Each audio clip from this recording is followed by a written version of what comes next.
And we are live. What's good, Josh? Your man, DL Saint. Welcome to the DL Saint I Really Want to Know podcast.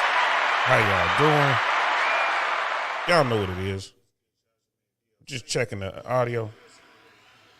Audio's good. Man, how y'all doing? Happy Thursday. It's almost Friday, man. Y'all almost there. Hold what you got. You're almost there. Oh, boy. Man, I tell you what. Week's doing all right for me. I ain't gonna lie to you. Just about over this cold. You know what I mean? I think I'm 75, maybe 80% of the way there. It's pretty much run this course. And, yeah, man, I'm feeling good. I'm feeling happy, man. Hope y'all are doing good out there.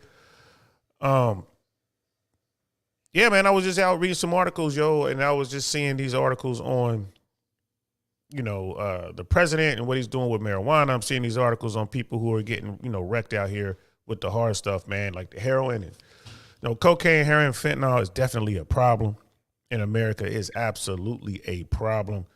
And we need to get serious about this problem. People are getting wrecked. They are absolutely getting wrecked. We got brother Michael, brother Andy, both in the house. What's good, y'all? What's good, y'all? I'm good. I'm glad y'all are here, man. Thanks. I appreciate it, my day ones. I appreciate it. Y'all coming through, showing support, helping the brother out. I was over on, before we really get into it, I was over on Saucecast today with Adam Sosnick, man, Valuetainment Money. Checking him out. He had a couple YouTubers on there, a couple younger guys, but it was, I forget the name of the guy that was on there, but it's a dude who's been a YouTuber for a long time. I've seen him on other people's platforms. He was real cool with Sneeko. And this dude did a hit piece on Andrew Tate and the War Room while Sneeko was on his way to Europe to kick it with the Tates. And dude was there. Y'all know how Uncle Sam get down, man. I had to send a couple super chats in there. First, I had to send a super chat to show tribute to Adam. They bring some good people on. They get good content. And that episode I did on Preach, I wouldn't have had that content to react to if it wasn't for what they're doing over there at Valuetainment. So I wanted to show tribute. I go out there. If I use your content as a content creator, I react to it or whatever. I try to get to you so I can show some tribute. You know what I mean? I give a super chat support somehow. And not only just give you a shout out, but let me give you some monetary, show you some monetary love. So that's why I was there. And then I realized, oh, that's the dude that did the hit piece on Andrew Tate. And, of course, that whole chat was going in on dude. And dude was like, oh, wasn't that a hit piece?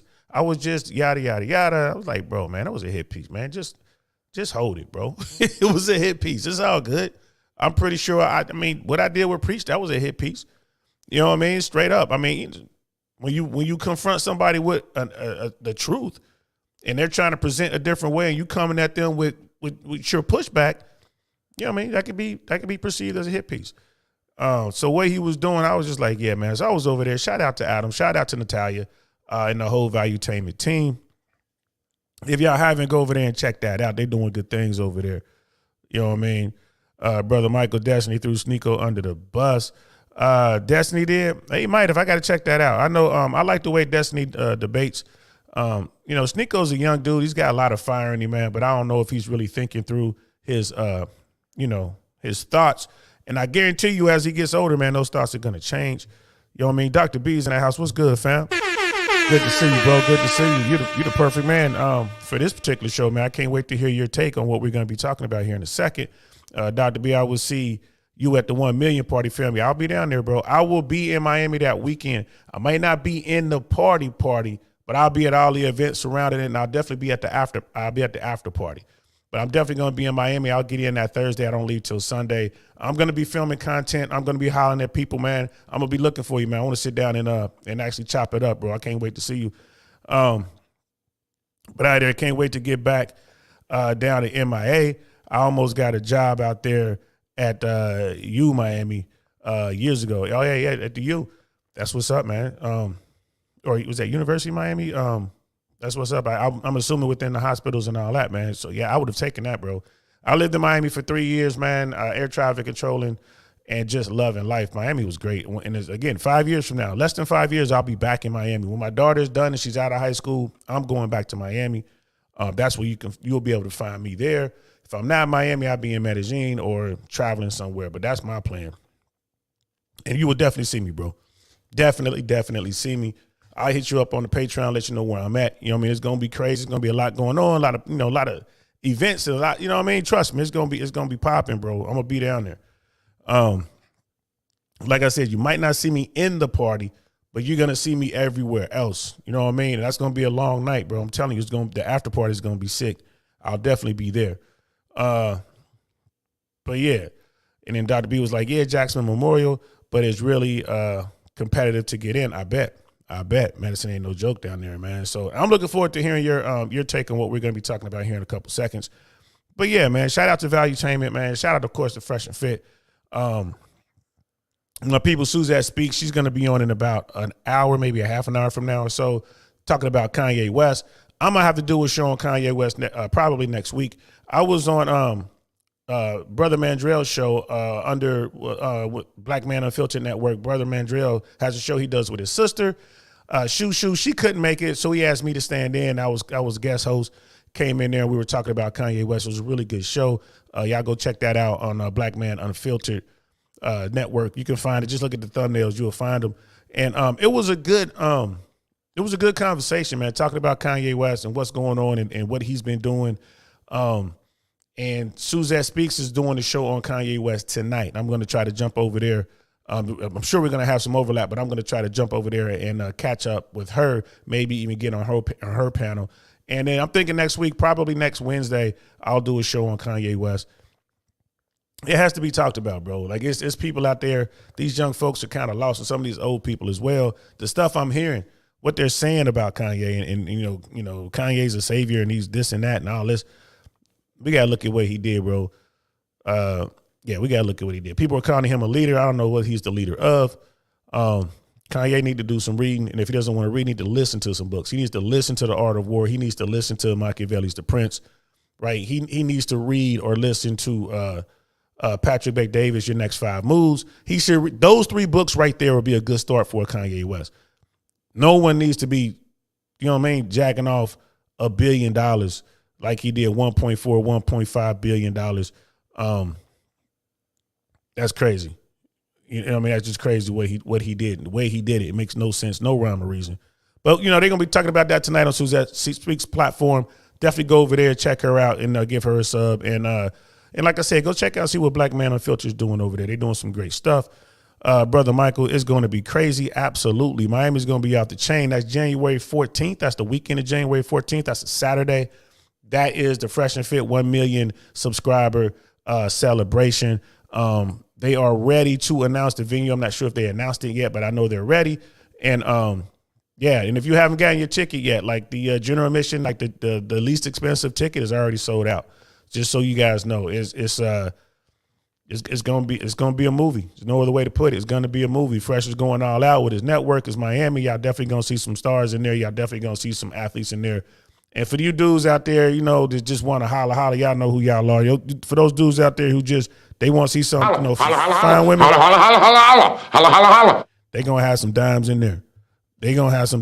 Fresh and Fit has built themselves up to a point in Miami where they are celebrities in that town. They're a very big fish in a small pond. You know what I mean? So it's going to be that. It's going to be that. And for those of you out there who maybe don't have the financial wherewithal to be able to afford to go out and have a good time and party like that in that particular venue, don't worry, they're doing plenty of meet and greets that don't cost nothing. So all you got to do is get to Miami. You'll still get an opportunity to meet Myron and Fresh. They're not charging anything. And the way Myron gets down, if it's 1,000 people out there waiting to meet him, he'll wait. He won't leave until he meets every single person. That's the way he is. He's always been that way. So, you know what I mean? It's not going to cost you nothing for the meet and greets. But if you want to get into that party right now, I think you see like the general admission tickets are out. The next tier is like $1,000. I don't know how many of those they have left, but and it goes up from there. So it ain't cheap, y'all. But if y'all want to party like rock stars, you want to see how they get. You want to see how the 1% get down or whatever. 1%, the people with the social proof and all that. Well, there's your opportunity. You better check it out. January 14th in Miami. It is definitely going to be a party, man. It's going to be crazy. So let's get to the subject matter, man. Let's talk about America's drug problem. This drug problem hasn't gone anywhere. It hasn't done anything but gotten worse since shit. You can go all the way back to Nixon. When President Nixon named Elvis Presley the drug czar or something like that, gave him a DEA badge, and then Elvis Presley went on to die of a drug overdose years later. But just to let you know, like with the drug issue, like I don't know the numbers exactly, but America is like 80 or 90% of all drugs made on this planet comes to America. Like we as Americans consume that much, drug in the drug trade. This is where the money's at. This is where the money is made. So America's had this issue forever. This isn't new. So like I said, Nixon, you had the Reagans fighting it, the war on drugs. Nancy Reagan talking about just say no. I came up in that generation. Just say no. Just say no to what? High prices? Come on, man. What you got on that nickel bag, player? Because back then they sold nickel bags of weed. They don't do that no more. But you see my point. This thing with drugs is completely out of control. And now with fentanyl and other synthetics hitting the market, I've done videos on it. No one watches those videos, but I've done videos about, the impact of synthetic drugs and fentanyl and stuff like that hitting the market. These drug dealers today are literally killing off their client base. They will kill you with the stuff that they're putting in dope. Like you don't know what you're getting, bro. Like you go and get you some cocaine and you don't know what's in that cocaine. You go get you some weed or whatever you're trying to go get you. You know what I mean? You go get you some pills. You think you get some Adderall, man. You don't know what you're getting. These people will put anything inside of a capsule and sell it to you, right? They like, I know this stuff will kill you if you take too much of it. So we have a huge issue right now, a huge issue. We need to do something about it. Miss AKA ladies in the house, what's good, love? How you feeling, Brother Michael's like nickel bags? Yeah, bro, nickel and dime bags back in the day. That's real talk. Like y'all know I'm old. And back then we was doing it way different. Brother Michael, I used to move weight. No further comments about this. Yeah, I don't know what you're talking about, player. Only weights you should be moving or them dumbbells, man, and whatever you benching. You know what I'm saying? You don't want to self-snitch, bro. You know what I mean? You best be knowing your statute of limitations. And the way the DAs work these days, man, they come up with creative ways, right, to stretch that out. So be careful what you say, man. You know what I mean? And Brother Andy, Purdue farmer addicted millions and walked with billions. Yes, they did. We're going to get into that. You know what I mean? And that's, hey, man, it is what it is. But that is 100% facts. Facts. Those are the biggest drug dealers ever in the history of the human species, and they walked away with all that bread. Say what you want about the Sinaloa cartel. Say what you want about Medellin cartel. Say what you want about whoever, the Golden Triangle. You know what I mean? Say what you want about them, man. They got nothing on Purdue Pharma. That family, they got all those people hooked legally. Got them all hooked using doctors. You know what I mean? Using doctors to move their product. Oh, my goodness. That was crazy. You know what I'm saying? Miss AKA Lady Michael, were you moving gym equipment? Yes, Miss AKA Lady. That's exactly what he was doing. He was moving gym equipment. Yeah, gym equipment. That's exactly what he was moving. So let's get into this. We'll start light. Everybody know about this. This is from the White House, October 6, 2022. A statement from President Biden on marijuana reform, which is much needed, right? As I often said during my campaigns for president, no one should be in jail for using or possessing marijuana. But you know what? Back in the day, he was saying some other things. A lot of people in jail because of some mandates that he pushed, him and Hillary Clinton, that whole, you know what I mean, super predator stuff. Again, that was my generation. I remember. We didn't forget. But maybe this is how he's trying to make amends. Sending people to prison for possessing marijuana has upended too many lives and incarcerated people for conduct for marijuana. Criminal records for marijuana possession have also imposed needless barriers to employment, housing, and educational opportunities. And while white and black and brown people use marijuana at similar rates, black and brown people have been arrested, prosecuted, and convicted at disproportionate rates. All these are facts. You know what I mean? You ain't got to tell us. We know. Today, I'm announcing 3 steps that I am taking to end that failed approach. First, I am announcing a pardon for all prior federal offenses of simple possession of marijuana. I have directed the Attorney General to develop an administrative process for the issuance of certificate of pardon for eligible individuals. This is a good, this is great what he's trying to do, but people would get locked up on these simple charges, wind up in the federal institution, and while in the institution actually break laws and get caught up in them laws, right? So you in there for possession of marijuana, but while you were in there, you may have caught a case for who knows what. Breaking the rules in jail. When you break the rules in jail, they charge you with crimes. So it's just like, oh, you got a demerit. Nah, man, you got another case. And they had tried and all that right there. They just add to your time. So, and that stays on your record as well. So it's not just enough to be like, oh, sorry, we're just going to take that drug case away from you. Great.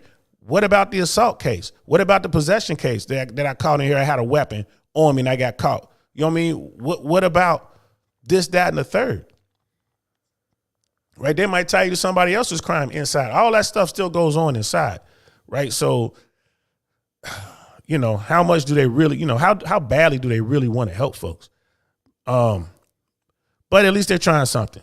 There are thousands of people who have prior federal convictions of marijuana possession who may be denied employment, housing, or educational opportunities. As a result, my action will help relieve the collateral consequences arising from these convictions. Some, it won't. Okay, they took the simple marijuana case off, but what about all those other cases like I just mentioned? They still not going to be able to get, the help that that he's mentioning here. It is what it is. Second, I am urging all governors to do the same with regard to the state offenses. Just as no one should be in federal prison solely due to possession of marijuana, no one should be in a local jail or state prison for that reason either. Here's the thing, states, they're not going to do it. They're not going to do it. Our prison system is for profit, right? There's not a governor. There's probably very few governors in America that's going to sign off on something like this.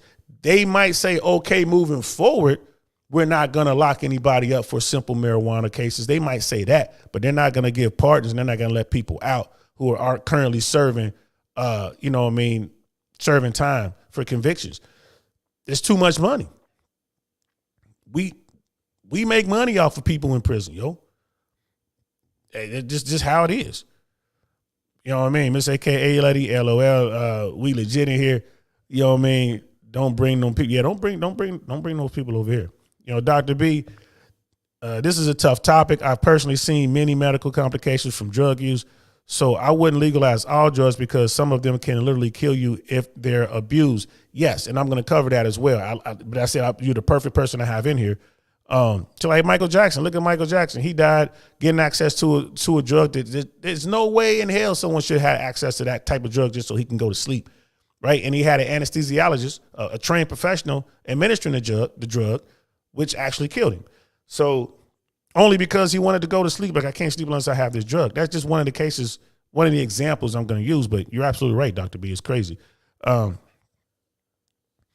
So, I mean, it is what it is, Miss AKA lady. Are you suggesting decriminalization or complete legalization? I'm talking about complete legalization of all drugs. That's what I'm talking about. All drugs, all of them. You know what I mean? If you want some marijuana, go right down to the federal drugstore on the corner and get whatever type of marijuana you want. You want heroin, you want cocaine, right? You want to cook up some crack, or you want the crack that's already cooked up. You want ice, whatever it is you want. Go right down there to the federal drugstore that's run by the federal government and get whatever it is you want. And you can pick your potency. And you're going to have people there. Like, it's going to be a process now. It's like, just go down and get drugs. We're going to tax the hell out of it. We're going to charge a lot for it. But guess what? People going to come and get it. But you're also going to get educated. While you're there, you're going to have to go, in order to get your drugs, you're going to have to sit through education processes. Maybe once a month you'll go through there. You're going to have to get, checked out by your doctor, right? It's going to be, you got some tack on some stuff to it. But all drugs should be legal, in my opinion. Why are we, you want to get rid of drug dealers? Legalize it. Drug dealers go away tomorrow because the Fed's going to have the best product. They'll be able to keep all other products out. Cut a deal with whatever cartel. We cut a deal with them, and your product's going to come direct. Right? You ain't got to worry about somebody lacing your marijuana or your whatever with drugs is going to kill you. This is my take on it. Brother Andy, marijuana is the only drug where a case can be made for legalization. Portugal tried legalization of heroin, and it has been a disaster. You'll create millions of new addicts if you legalize hard drugs. I don't know about that, brother Andy. I really don't. Simply because it's legal doesn't mean people are going to do it. You legalize heroin, I'm not going to go out tomorrow and try it. You know what I mean? I've never tried cocaine. I've been around cocaine my whole life in every form. I'm never going to try heroin. You know what I mean? I'm never going to try crack. I'm never going to try any of these things. So that's my pushback on that. But I feel you. I feel you. You know what I mean? Brother Michael, weed is still illegal federally. They're changing it. The president. This is what they're talking about here. We're gonna finish reading this thing from the president. They're gonna legalize marijuana federally, and they're gonna remove it from the Schedule 1 list, which is hilarious. That's about to come up here in a second. Dr. B, I say decriminalization, but I'm saying that as a healthcare provider. I feel you. And please, whenever y'all on this platform, don't say anything that might come back to you in a negative way, ever. You know what I mean? Don't ever do it. Don't ever do it, because we don't want anybody to get, freedom of speech, we know what it is, but some people find out what you say and they don't like it, they're going to come back and see you about it. So never say anything on this platform or anybody else's platform that could come back and bite you in the ass. You know what I mean? Create another a YouTube account or something like that with a separate avatar or something like that, so people don't know who you are. You might have to do that to protect yourself. But Dr. B, if you have to take propofol, which is an anesthetic used on people on ventilators or to sleep for surgery, then you have a serious problem, and I'll leave it at that. Absolutely. Talking about Michael, Michael Jackson, he had other issues. The guy, I don't know what was going on with that, man, but that was just kind of crazy. The purity of the drug facts, the stuff on the street, man, you don't know what you're getting anymore. And there is no such thing as honor amongst drug dealers, boy. They'll sell you anything these days.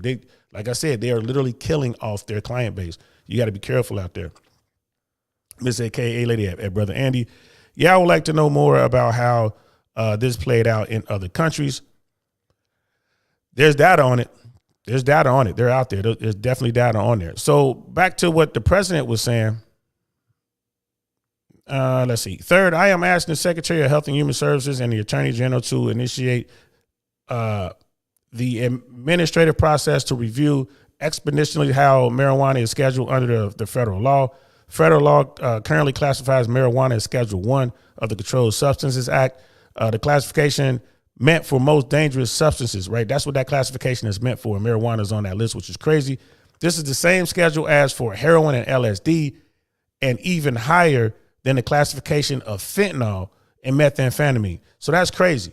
They got marijuana on the Schedule 1 list, and fentanyl and methamphetamine is not on there. And fentanyl is what's killing everybody right now. Fentanyl and other synthetics, right?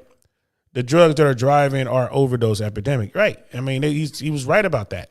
The president's people got this one right, especially with marijuana. That was crazy. Marijuana's been on that Schedule 1 list forever. Finally, even as federal and state regulations of marijuana changes, important limitations on tracking, marketing, and underage sales should stay in place. So they still want to get you for trafficking, and they want to get you for selling to kids. Okay, I understand that. Too many lives have been upended because of our failed approach to marijuana. It's time that we right those wrongs. And it's funny that he said we, because he's one of the main people who was driving, all the drug stuff, the war on drugs and all that. Biden's been in Washington forever. He was part of all that. So now it's like him at the very end of his career. Now he's trying to undo all the stuff that he did in the first place, which is absolutely crazy. You know what I mean? But it is what it is. You know what I mean? The problem is it gives much more free access to dangerous substances.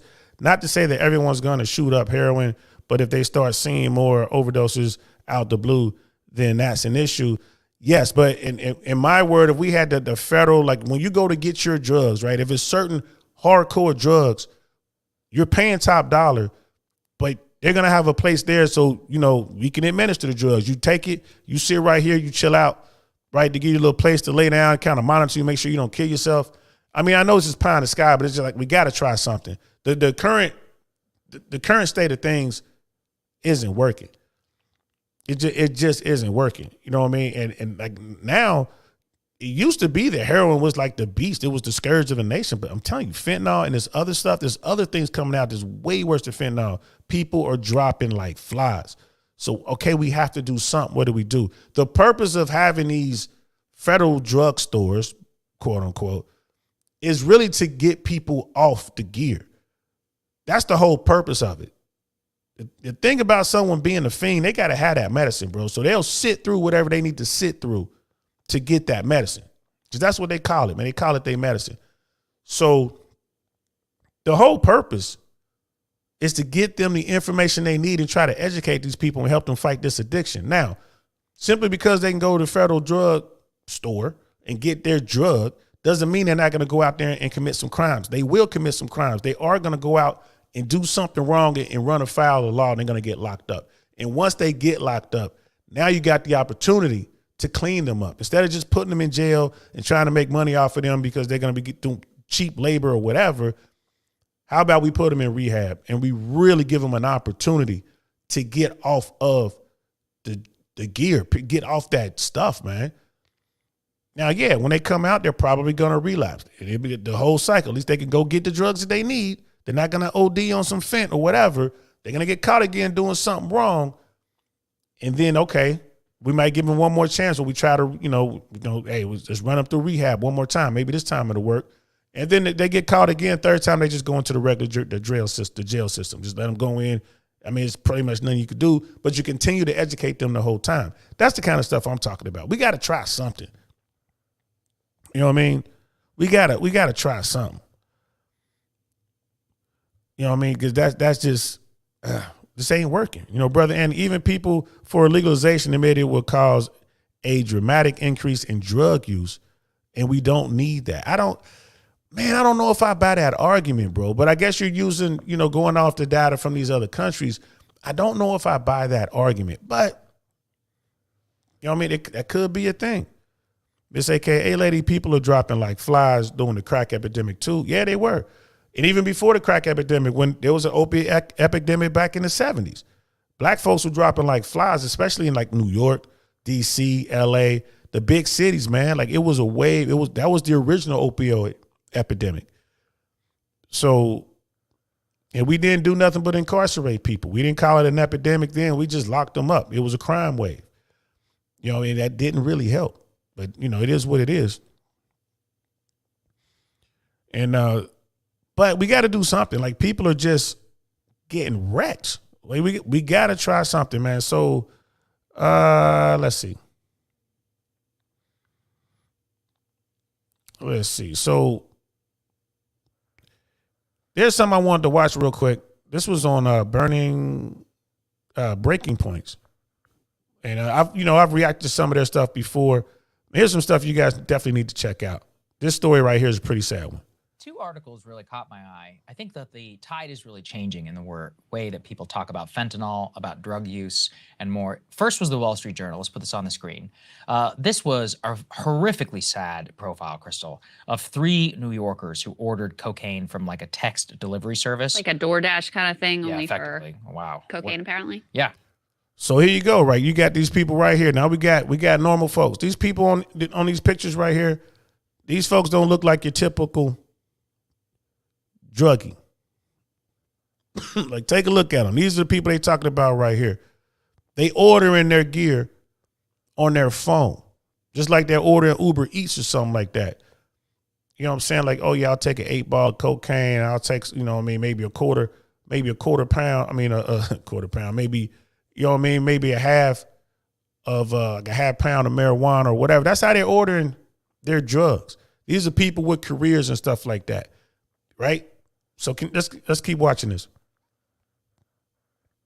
Anyway, these 3 New Yorkers, all of them white-collar professionals. One of them was like a multimillionaire banker. Jeez. One of them was like a 26-year-old lawyer. One of them was actually a social worker for New York State. Sad. All 3 of them died of a fentanyl overdose. And what's really horrific is actually that they show via text messages that were obtained that the dealer was texting them being like, hey, go easy on this one. It's really strong, and kept like... The dealer knew he was selling them the bionic. He knew it. But these are people who don't do it all the time. They probably got real low tolerances. They're not addicts, so to speak, but they're out here getting this. They out here getting this gear. Their brother Michael ordering that gym equipment. Exactly. They just ordering up that gym equipment. You know what I mean, Miss AKA lady? It's funny how everybody using technology for illegal purposes. All it takes is for a warrant for those phone records. Yeah, people don't care. And people feel like they don't fit certain profiles. You don't fit the profile, they go right ahead. I've seen people move, like just regular folks moving, they doing like something illegal. And I'm like, there's no way in hell I would move like that. But they don't fit a profile. They know they're not going to get stopped. I know folks right now they could be driving around with 30 kilos in their car. They know they ain't getting stopped. They ain't getting pulled over. If they get pulled over, it's because the police hitting on them. Something like that. That holla, holla, holla thing. But if you look a certain way, you live in a certain area, man, it's a completely different way of life. Brother Andy, 50 years for the dealer. Yeah, I mean, get more than that. But let's continue watching this. Calling and texting them, trying to get an answer, because I effectively knew. I mean, I don't know if he himself spiked it, but like he knew at some point that something was wrong with it. He's being prosecuted right now by the New York State and more. But combine that story with another one that recently came out. Matthew Perry put this on the screen. He talks about how he has spent over $9 million trying to get sober. He's part of. Yeah, man, getting off that is real hard. $9 million trying to get sober, right? He's just talking about the money he spent trying to get clean. He ain't talking about the money he spent on the product, right? Britney Spears, it was a dude when I was in LA back in the day. Apparently, he was a service provider for Britney Spears. And like, man, her ticket was something like $25,000 a week. $25,000 a week. That's what she was getting for her. And then he's like, yeah, it would go up and down. Like if she had a party or something, it would, she'd get a little bit more, you know what I mean? But on average, about 25,000. You know what I'm saying? Dude going to her crib. This is before the problems with the baby and everything else and all that. So when she was, Britney was just Britney doing her thing. Like, bro was like, yeah, I'm over there all the time, bro. Like, just telling stories. Like, yeah, man, $25,000 a week just from that one person. Then you like just Matthew Perry, A-list Hollywood guy. Spent $9 million just trying to get off the gear. We got to do something, y'all. Let's continue. Alcoholics Anonymous, also was a cocaine user and has had some serious issues. And I think it's just highlighting like a conversation and changing it in popular discourse that I have not seen in quite some time. There probably is a class element that it's, richer people are dying now. For so sure. People are paying attention. But, and this has obviously been a horrific crisis now for. But what he said right there, that's real talk, man. Richer people are, wealthy folks, regular, the normal person, good people. People next door are dying now. That's what's going on with this fentanyl epidemic. It has been going on for a minute, but it went from the no-gooders. It went from the criminals, the junkies. It ain't just them anymore, right? It's not just in the hood anymore. It's not in the trailer park anymore. It's not in the barrio anymore, man. It's in the suburbs, and not just the regular suburbs, bro. It's in Beverly Hills. It's in Bel Air, right? It's on Park Ave. It's in Brickell. It's like in the top neighborhoods, man. And the top people is lawyers, people in medical profession, law enforcement. All these people doing it, bro. From marijuana to cocaine to crack and all the way up the ladder. It's going on now, and they're dropping like flies because they don't know what's being put in their product. Fentanyl being the most common one, right? That's the brand everyone's familiar with. But there's stuff out there. There are synthetics that are way more powerful, way more potent than fentanyl that are killing people on the first hit. But let's continue. A decade. I mean, that doesn't mean though that we shouldn't welcome people waking up to like, this is really bad, Yes. 3 people here who all died for no reason. Right. Well, and we should be clear, like with, Matthew Perry's a different story. Obviously, he's opening up about his struggles with addiction. There's no indication that these were people who were addicted, No.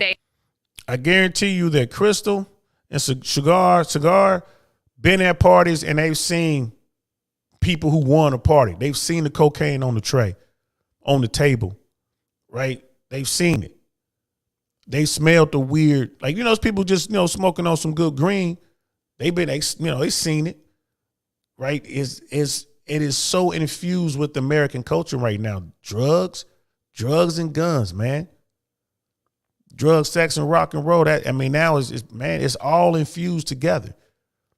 And it's still criminal. It's just, the first thing I noticed when I got to LA, this is back in 1998. I'm fresh off the block. I just got my job as an air traffic controller. I'm starting my career. I'm like, oh, this is great. Starting to venture out. I'm starting to go out a little bit. I got my feet under me, got a place to live, got myself a vehicle. Because when I got to LA, I had nothing. I had nothing but a whole bunch of debt. You know what I mean? Bad debt at that. Credit score was getting hit hard.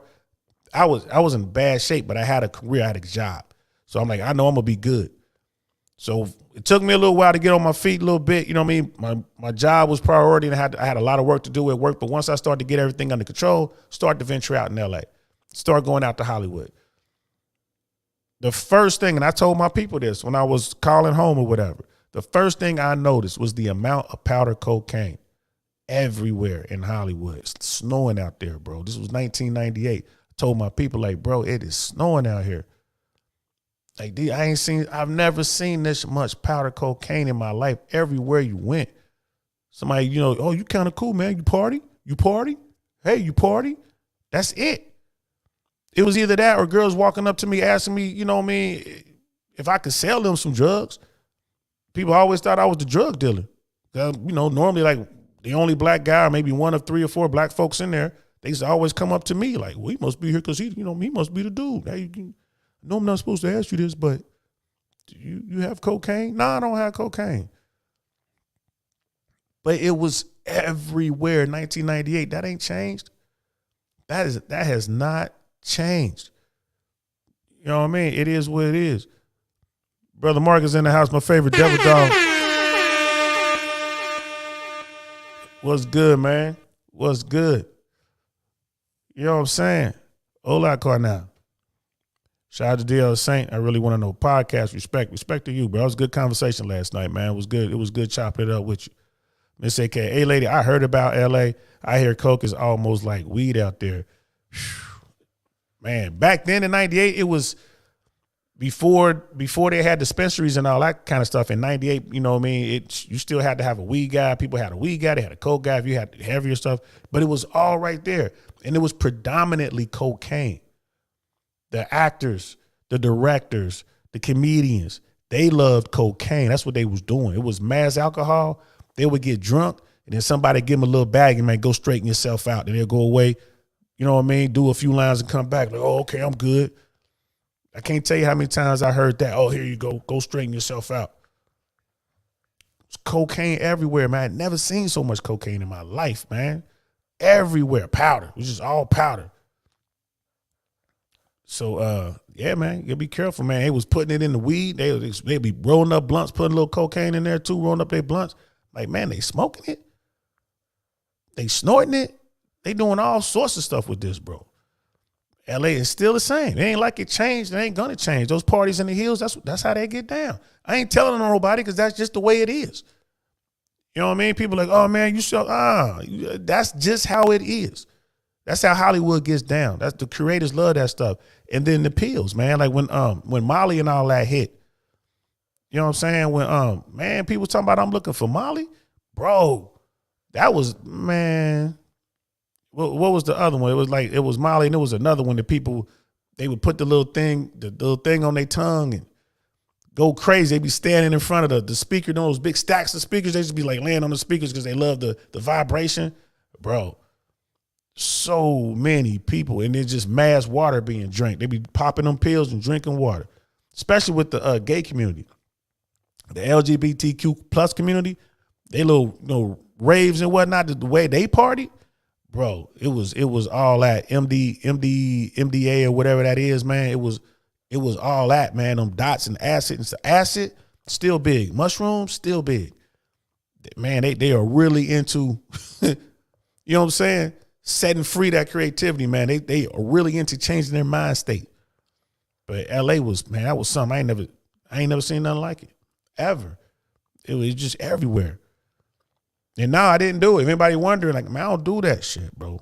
I know what it does to folks, man. I don't want nothing to do with no powder. I don't want nothing to do with none of that, bro. If you smoking on something, I got to know who you are, like really know you, because I don't know what you smoking. Yeah, be careful who you take a blunt from, man, because you don't know. I screwed up the other day. I did that. I saw some chick like, oh, I hit that. And I touched it. I get it right back to her like, man, what's in there? You know what I mean? That wasn't just some green. So y'all, you got to be careful out there, y'all. And Brother Marcus, yes, definitely in Hollywood and certain parts of the Bay. Oh yeah, up in the Bay Area for real. Amongst the snooky stock market type dudes and celebrities, yeah, that's their thing, man. Ecstasy, there you, bro. That's why it was Xanax and ecstasy, man. Xanax now is still real big, but back then, back in '98, it was ecstasy, bro. Ecstasy and powder. That's all they wanted, cocaine and ecstasy, man. When I was younger, everybody wanted to be a dealer. Now it's popular to be an addict. Miss AKA lady, that's funny but true. You know what I mean? Brother Mike was like laced. Yeah, they do a little bit of everything. Weed laced with cocaine. Another big thing in California before I got there, before '98, they would put angel dust in the weed. That was another big thing. So you had to know who. If you're gonna smoke with somebody, you got to really know who that person is. If if you're not, now you can go to a dispensary and you can buy whatever marijuana products, whatever. That's fine. But back then they didn't have that, so you had to know who you were buying from. You know what I mean? You had to know if you were smoking with somebody how they smoke their weed. It's crazy, bro. It's crazy. But again, all this stuff, in my opinion, should be legal. Go right down to a legal drugstore and pick it up. It should be legal. Angel dust, facts. That's what it was, man. It should be legal. You know what I mean? And there was just one other thing I wanted to do. And I know this is a real touchy subject because a lot of people know folks who struggle with addiction and that sort of thing. I understand that. But we have a serious problem in this country. We got to figure it out. Right? We must figure this out because people are dying. It's not just people getting hurt anymore, man. People are dying. So, you know what I mean? Like, these are not easy things to fix. Right? And we didn't get here overnight. So it's going to take some time. I would gladly be okay with decriminalization right now. Let's start there. Let's start somewhere. And that's what the White House is doing. That's what they're trying to do. Let's fix this, let's get marijuana off the Schedule 1 and let's get fentanyl and all this other stuff on that Schedule 1 list. Let's at least start making this make sense. I understand that, right? Here's an article. This was December 10th of 2020. Oregon just decriminalized all drugs. They decriminalized all drugs. Here's why voter passed the groundbreaking reform. Right? Oregon became the first state in the United States to decriminalize the possession of all drugs on November 3rd, 2020. Measure 110, the ballot initiative funded by the Drug Policy Alliance, a nonprofit advocacy group backed in part by Facebook's Mark Zuckerberg. Wow, I didn't know he was involved. Passed with more than 58% of the vote. Possessing heroin, cocaine, methamphetamine, and other drugs for personal use is no longer a criminal offense in Oregon.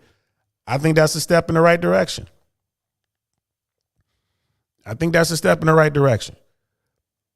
So, okay, I see what Oregon's doing. Those drugs are still against the law, as in selling them, but possession is now a civil, not criminal violation that may result in a fine or court-ordered therapy, not jail. Marijuana, which Oregon legalized in 2014, remains fully legal. So you see, it looks like the people of Oregon are looking at this and they're like, all right, man, let's try to sort this out. You know what I mean? Bravo to them. I think good for them for doing that shit. Oregon's move is radical for the United States, but several European countries have decriminalized drugs to some extent. There are three main arguments for this major drug policy reform. Number one, drug prohibition has failed. In 1971, President Richard Nixon declared drugs to be public enemy number one and launched the war on drugs, right? We talked about that at the top of the show. That continues today. You know what I mean? The unsensible rationale for harshly punishing drug users is to deter drug use. But decades of research, including our own on marijuana and drugs generally, has found that different effect of strict criminal punishment to be small if it exists at all, right? You punishing these people, but they're gonna come right back out and do it. You're not fixing the problem. That makes sense to me. This is especially true among young people who are the majority of drug users. Yes. This makes sense to me. This is particularly this is partly due to the nature of addiction, and also because there are simply limits on how much punishment can deter crime. We all know that. As a result, the U.S. has both the world's highest incarceration rate and among the highest rates of illegal drug use. Roughly 1 in 5 incarcerated people in the United States is in for a drug offense. And we're making money on that. We got for-profit prisons. We're making money on that. Criminologists found that other consequences of problematic drug use, such as harm to health, reduced quality of life, and strained personal relationships, are more effective deterrents than criminal sanctions. And that makes sense. People know they lose their family because they steal from the people that they care about and all this other kind of stuff. You can use that to help get someone off the drugs and get them into therapy and try to help them. But getting off of drugs is hard. It's really, really difficult because criminalizing drugs does not really prevent drug use. Decriminalizing drugs not really increases it. So they're saying if you decriminalize it, you're not going to necessarily have more people doing it, which is what I was saying in the beginning. They're talking about Portugal. Portugal, which decriminalized the personal possession of all drugs in 2001 in response to a high illicit drug use, has much lower rates of drug use than the European average. Okay. Use of cocaine among young adults aged 15 to 34, for example, is 0.3% in Portugal compared to 2.1% across the EU. All right. Methamphetamine and MDMA consumption is likewise lower in Portugal. All right. I guess it's not a taboo. Kids are like, I don't want to do it. Maybe they're more educated. I don't know. Decriminalization puts money to better use. Arresting, prosecuting, and imprisoning people for drug-related crimes is expensive. Yes, it is. The Harvard economist Jeff Myron estimates that all government drug prohibition-related expenditures were $4.8 billion nationally, and that's U.S. money, in 2016. Oregon spent about $375 million on drug prohibition in that year. That's a lot of money. Oregon will now divert some of the money previously used on drug enforcement to pay for about a dozen new drug prevention and treatment centers statewide, which has been found to be significantly more cost-effective strategy. Some tax revenue from recreational marijuana sales, which exceeded $100 million in 2019, will also go to addiction and recovery services. I mean, man, hats off to Oregon. Oregon spent about $470 million on substance abuse programs between 2017 and 2019. Not everyone who uses drugs needs treatments. Decriminalization makes help accessible to those who do need it and keeps both those users and recreational users out of jail. All right. So, I mean, it sounds promising. Like, shit, bro. Here's the thing. I don't know what the answers are, but what we're currently doing is not working. It's just making other people wealthy. People are going through the criminal system and coming out, and they're still hooked. They still got their problems, and they're gonna go out here and get, these synthetics, and they might, they might end them. The drug war targets people of color. All right. Another aim of decriminalization is to mitigate the significant racial and ethnic disparities associated with drug enforcement. Right. The president touched on that when we read his remarks. Illegal drug use is roughly comparable across races in the U.S., but people of color are significantly more likely to be searched, arrested, and imprisoned for drug-related offenses. Drug crimes can incur long prison sentences. Yeah, and we all know about New York when they had that stop and frisk law or whatever. Who were they stopping and frisking? It was people of color. You know what I mean? And again, drug dealers adjust to that kind of thing, man. So if I'm a drug dealer and I know that the PD is stopping and frisking folks, I know who they're going to be frisking. So I'm gonna have some old people, some old white folks, or old Armenian people, old Asian people. That's who's gonna be carrying my drugs, because they're not gonna get stopped and frisked. You can stop and frisk me all day, hey, whatever. You know what I mean? But I'm not. Drug dealers know how to get around that stuff. That's the point I'm trying to make. You know what I mean? But yeah, people were getting locked up for long times for these drugs. You know what I mean? These drug cases, man. Decreasing in drug enforcement and sentencing means probation is among the leading cause of incarceration of people of color in the United States. Right. So you get locked up and it's like a vicious cycle. You keep coming back. And it's because you probation violation, because you smoking some weed or whatever. And you go right back in. Any injustice many Americans on both sides of the aisle increasingly recognize, right? So they understand that. They understand that this is a problem. Like I said, the president said it in his remarks. Freed up from police and drug use, departments may redirect their resources toward crime prevention and solving violent crimes like homicides and robberies, which are time-consuming to investigate. That will help people restore some trust between law enforcement and Oregon's communities of color. They got a point there. If cops ain't out there running after drug dealers, there's more cops available to go out there and hunt down the criminals who are committing these horrific crimes, these hyper-violent type people, which is who we want off the streets, right? They can go after these, people who are out there committing these white-collar crimes and stealing all this money. Again, which is people we want to get off the streets, right? But majority of the time, a big percentage of the time, law enforcement spends is on drug cases. And then, they talk about the risk of decriminalization. One common concern among Oregons who voted against decriminalization was that lessening criminal penalties would endanger children.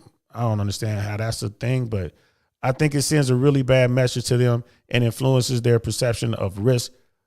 James O'Rourke, a defense attorney who helped organize the opposition to Measure 110, told the news site OPB in October. I mean, he's an attorney, man. This is about to get in his pocket. Of course, he's going to be anti-decriminalization. He's making his money as a defense attorney.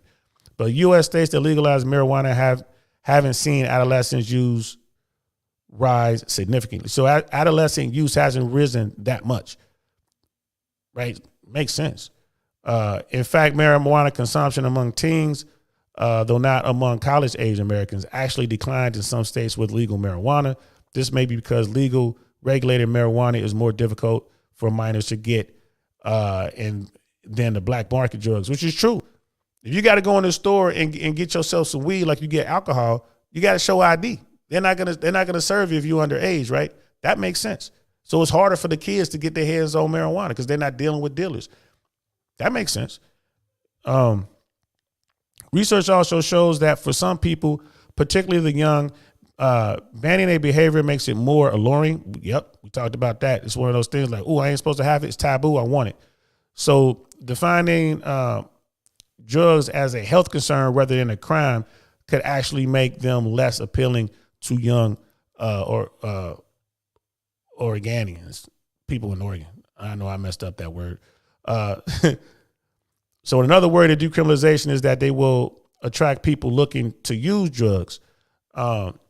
So-called drug tourism hasn't really been a problem in Portugal, but it happened in Switzerland after officials in 1980 and 1990s began officially ignoring heroin in Zurich's Papslex Park. People came from across the country to inject heroin in public, leaving discarded needles on the ground. That's just something you gotta clean that up. You can't let that happen. That's something you can't let happen. That's just bad. Right. And then the article kind of goes on. So you see the upsides and the downsides to it. Something needs to change. Right. Something needs to change. I mean, it just kind of goes into the pros and cons, which we've already discussed at the top of this show. But we got to change something. Yeah, we don't want people buying heroin and shooting heroin in the middle of the street.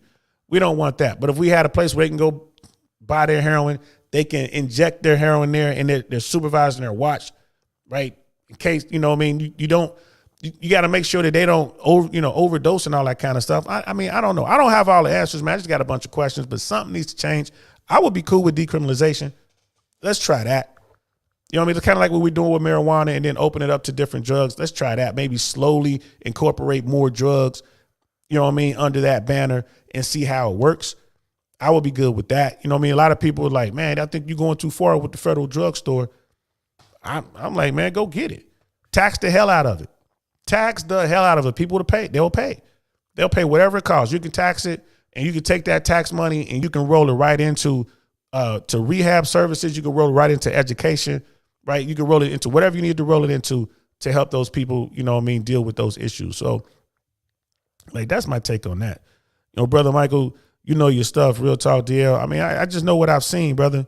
I know what I've seen. Miss AKA lady, don't they have clean needle programs in some areas? Yes, they do. Cities like DC, they have clean needle programs. I think they have some nonprofits who do it in LA. I want to say in certain parts of New York, the city of New York and Boston, I want to say, like somewhere in the Northeast, where they have these trouble, like they have real big trouble with people using needles and all the diseases that associates with that, people sharing needles and stuff like that. So yeah, man, I mean, it's a serious problem. It's a serious problem, and it's going to take some serious answers. And I think this is a step in the right direction to decriminalize this stuff. I think it's a giant step in the right direction, but we'll see. We'll see. Like, you know, wherever you guys are living in America, if there's an opportunity, if there's something on the books, if there's a, you know what I mean, if there is something that's going on politically that you can vote to kind of make a change, you should do it, because the way we've been doing it simply isn't working, right? If there's some sort of initiative that you can vote for and maybe give something a chance, just give it a shot and let's see, like decriminalization or something like that, man, I would say look into it and maybe, you know what I mean, try to make that happen. We have lost the war on drugs, period. I've done a couple shows on this. We have lost the war on drugs. So let's at least help those who have fallen victim to drugs. Let's help them get themselves cleaned up. Let's do what we can to help those people. And for those people who can't kick the addiction, let's at least make it safe for them. Right? We shouldn't have people going out here just dropping like flies because they're shooting up fentanyl not knowing it, or they're smoking fentanyl and not knowing it. You know what I mean? So that's my take on it, y'all. Thanks for rocking out with me. I know this was a quick one, but I'm going to keep talking about this because this is major. Like, we need to do something. You know, I'm all about helping folks, man. We should help each other. We should be kind to each other. We should help each other. We're starting to drift away from one another when we really should be coming together. You know what I mean? Next time you out and about, say hi to your neighbors. You know what I mean? Say hi to the person making your coffee at Starbucks or the person at Walgreens. You know what I mean? If you're using a human to check out instead of the machines, don't use the machines. Say hi to them people. Start up a conversation, man. Smile at them. You know what I mean? Let's try to be better to one another. You know what I mean? Brother Mike, hey, tax the hell out of it. Yeah, man, tax it. They'll pay it. Tax the hell out of it and take that money and put it to good use. So thank y'all for rocking with me. Mike, I said my day ones, man. Brother Michael, Miss AKA lady. Miss AKA lady, bring back their program. LOL. Good show. Thank you, man. I don't know about Dare. Dare never worked for us, but hey, whatever it takes. Educate the kids. Decriminalize it. Make it so it's not cool. Put a stigma on it. You want kids not to do drugs, make it to where only losers do drugs. If you do something like that, then the kids won't do it because they were like, oh, that's not cool. You know what I mean? If you want to get rid of drug dealers, you got to undercut them. You got to take away their clientele. Legalize it. Bam. Now the drug dealers got to go get all of the you know what I mean, the licenses and certificates and whatever they need. It's the business now. They got to invest in their business. They won't be able to do that. So I appreciate that, Brother Michael. Thanks for being here, Miss AKA lady. Brother Marcus, thank y'all so much. Brother Andy was in for a hot second. I appreciate y'all so much. Dr. B was in here. Can't wait to see you in January, bro. I'm going to be down there January 14th. Thank y'all so much for rocking out with me, man. I'm going to keep doing it, man. I tell you what, these are the shows that I really like when I'm doing stuff like this. I know people, you know, I get more views when I talk RP stuff, when I talk relationships or military or whatever. But this is the stuff that really is near and dear to me. I've seen what drugs do to people. I've seen what drugs do to families, right? I see what that fast money do to people. We need to fix that, y'all. We need to fix it. So it's all good, man. Thank y'all for rocking out with me. Y'all know what it is. I'm DL Saint. This is the DL Saint I Really Want to Know podcast, man. Go over and check out Suzette Speaks. That's where I'm going. I'm going over to check out Suzette Speaks right now. I hope she's already started. I'm not sure, but she's supposed to start. And I'll talk to y'all later. Darn, that's the end. Peace.